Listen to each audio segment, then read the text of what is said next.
Aujourd'hui, on prend la direction du lycée Lamarck à Albert avec Agnès et son élève Ninon qui est avec nous. Bonjour à toutes les deux.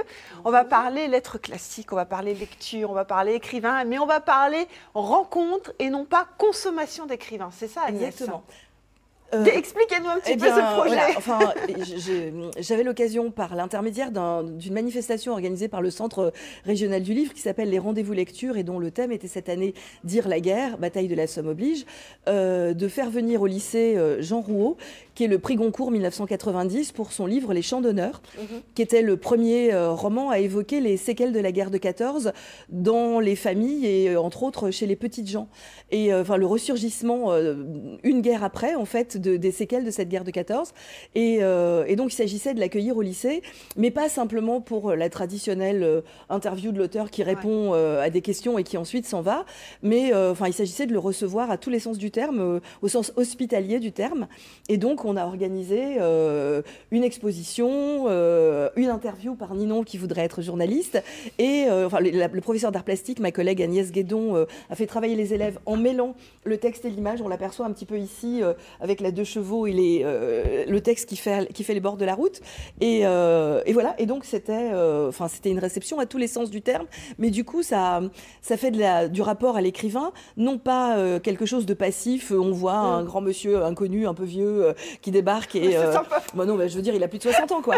Et il y a une élève qui a il y a une élève qui a écrit que était contente de pouvoir rencontrer un écrivain vivant et non pas un écrivain mort. Et ben voilà, au moins ça c'est dit, ça c'est clair. Voilà, parce que comme le disait un jour un écrivain d'ailleurs, pour les élèves, un écrivain c'est un vieux monsieur mort qui vit à la campagne. Donc, alors est-ce que c'est vrai ça, Ninon? Est-ce que c'est vrai? Disons que déjà je suis en terminale littéraire, donc la littérature, tout ça on étudie beaucoup, et pour nous les auteurs c'est pareil, c'est des gens décédés, on étudie leur œuvre mais on peut pas vraiment leur poser de questions, savoir vraiment ce qu'ils voulaient dire, tout ça. Et là le fait de nous proposer de rencontrer un auteur, c'est vraiment une opportunité géniale qu'on a d'ailleurs saisie très vite parce que c'était juste fantastique de pouvoir rencontrer un auteur et de discuter avec lui.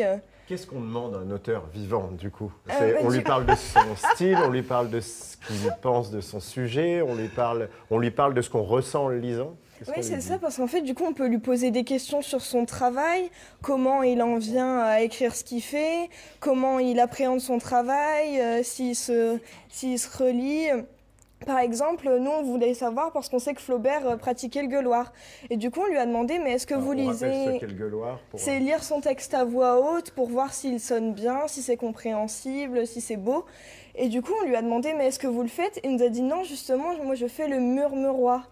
Et donc, il nous a lu un petit peu de son texte en murmurant, et il a dit, ça, c'est ma technique pour voir si ça sonne bien, justement. Mais ça reste une version adaptée du gueuloir, malgré tout. Exactement. Alors, il y a une grosse émulation. Hein. Tout le monde a participé au projet. Vous étiez énormément. Il y a des professeurs qui se sont venus se greffer. Les élèves étaient partie prenante aussi.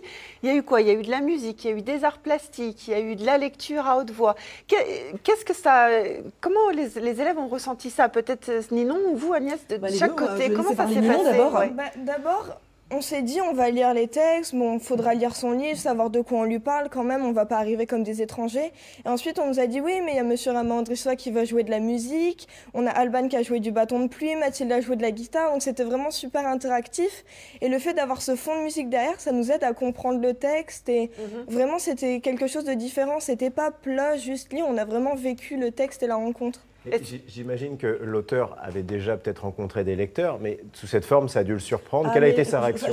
Enfin, il était très ému, en fait, l'auteur. Et il faut dire qu'elles ont lu tellement magnifiquement. Et j'insiste sur le fait qu'on a eu vraiment très peu de temps pour se voir. Donc, en fait, ça se faisait par téléphone, sur Skype, enfin, chacun dans son coin. Il y en avait 2 qui habitaient dans la même rue, donc elles ont pris le même texte. Il a fallu prendre un peu sur son temps. Il ne reste déjà plus qu'une petite minute. On va juste écouter un petit extrait, hein, parce que vous aviez filmé un petit peu de ce qui se passait. On va écouter de 15 secondes.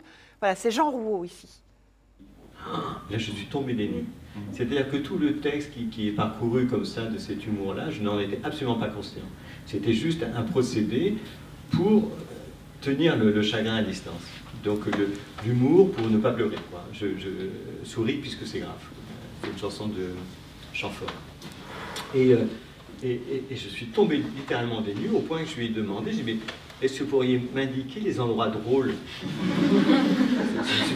Voilà, c'était une partie des échanges, en tout cas, que Ninon, vous avez posé les questions, hein, c'est ça, parce que vous êtes journaliste. On n'a déjà plus de temps, mais il faut savoir que c'est un projet qui va continuer, qui va perdurer, puisque vous avez déjà d'autres idées, d'autres expositions qui sont en cours et d'autres rencontres. Et qui vont être accompagnées de nouveau par de la lecture et de la musique, avec une artiste qui s'appelle Ibtissem Mosfa. Merci beaucoup Agnès d'être venue. Merci. Ninon d'être avec nous.